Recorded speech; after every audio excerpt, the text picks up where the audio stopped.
আজকের এই ভিডিওতে আমরা আলোচনা করব মানব ইতিহাসের প্রথম রক্তপাত, প্রথম খুনের ঘটনা, হযরত আদম আলাহের দুই পুত্র হাবিল ও কাবিলের কাহিনী। এই ঘটনাটি শুধু একটি ভাইয়ের অপর ভাইকে হত্যা নয়, বরং এটি মানুষের অন্তরের হিংসা, অহংকার ও আল্লাহর নির্দেশ অমান্য করার ভয়ানক পরিণতির বাস্তব দৃষ্টান্ত। আল্লাহ তাআলা প্রথম মানুষ আদম আলাইহিসসাল্লামকে সৃষ্টি করেন এবং জান্নাতে তার স্ত্রী হাওয়া আলাইহিসসাল্লামকে দেন। পরবর্তীতে তারা দুনিয়াতে আগমন করেন। পৃথিবীতে তাদের থেকে জন্ম নিল তাদের সন্তানরা। হযরত আদম আলাইহিসসাল্লামের প্রথম যুগে একসাথে যমজ পুত্র ও কন্যা জন্ম নিত। আল্লাহর আদেশ ছিল এক যমজের পুত্র অপর যমজের কন্যাকে বিয়ে করবে, কিন্তু কাবিল তা মানতে রাজি হলো না। সে চেয়েছিল নিজের যমজ বোনকেই বিয়ে করতে, কারণ সে ছিল রূপে সুন্দরী। অন্যদিকে হাবিল ছিল পরহেজগার ও বিনয়ী। সে আল্লাহর আদেশ মেনে নিতে প্রস্তুত ছিল।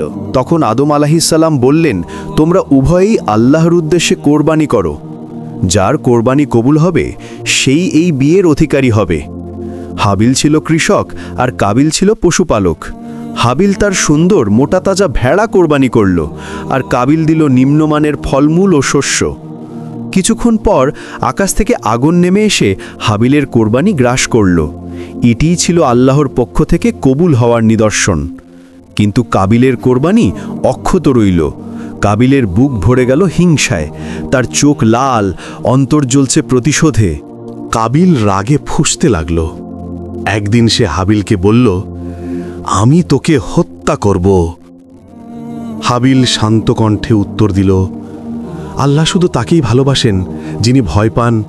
যদি তুই আমার দিকে হাত তোলে, আমি তোকে মারব না, আমি আল্লাহকে ভয় করি। কিন্তু কাবিলের অন্তর অন্ধ হয়ে গিয়েছিল। একসময় এক নির্জন স্থানে কাবিল তার ভাই হাবিলকে হত্যা করে ফেলে। পৃথিবীতে সেটিই ছিল প্রথম হত্যা, প্রথম রক্তপাত।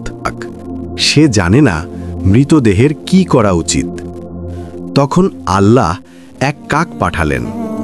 কাকটি মাটিতে গর্ত খুঁড়ে আরেক মৃত কাককে কবর দিল। কাবিল তা দেখে কাঁদতে লাগল।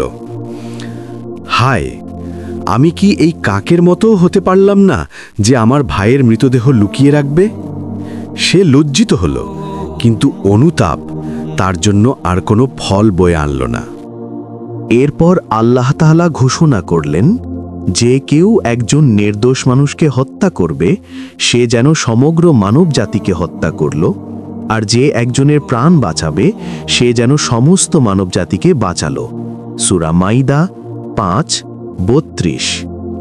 এই আয়াতের মাধ্যমে আল্লাহ মানুষকে শিক্ষা দিলেন, জীবন হলো পবিত্র, আর হিংসা, রাগ, অহংকার মানুষকে ধ্বংসের পথে নিয়ে যায়।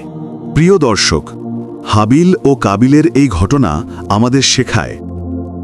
প্রিয় দর্শক, হাবিল ও কাবিলের এই ঘটনা আমাদের শেখায়: 1. হিংসা মানুষকে অন্ধ করে দেয়। 2. আল্লাহর নির্দেশ অমান্য করলে মানুষ নিজের সর্বনাশ ডেকে আনে। 3. আত্মসংযম ও আল্লাহর ভীতি হল প্রকৃত বিজয়। কাবিল শুধু ভাইকে হত্যা করেনি, সে নিজের বিবেক, মানবতা ও আল্লাহর ভয়কে হত্যা করেছিল। আর হাবিল হয়ে রইল মানব ইতিহাসে প্রথম শহীদ। আসুন আমরা হাবিলের মতো আল্লাহ ভীরু, ধৈর্যশীল ও ন্যায়পরায়ণ হই। আল্লাহ আমাদের সকলকে হিংসা, অহংকার ও পাপ থেকে রক্ষা করুন।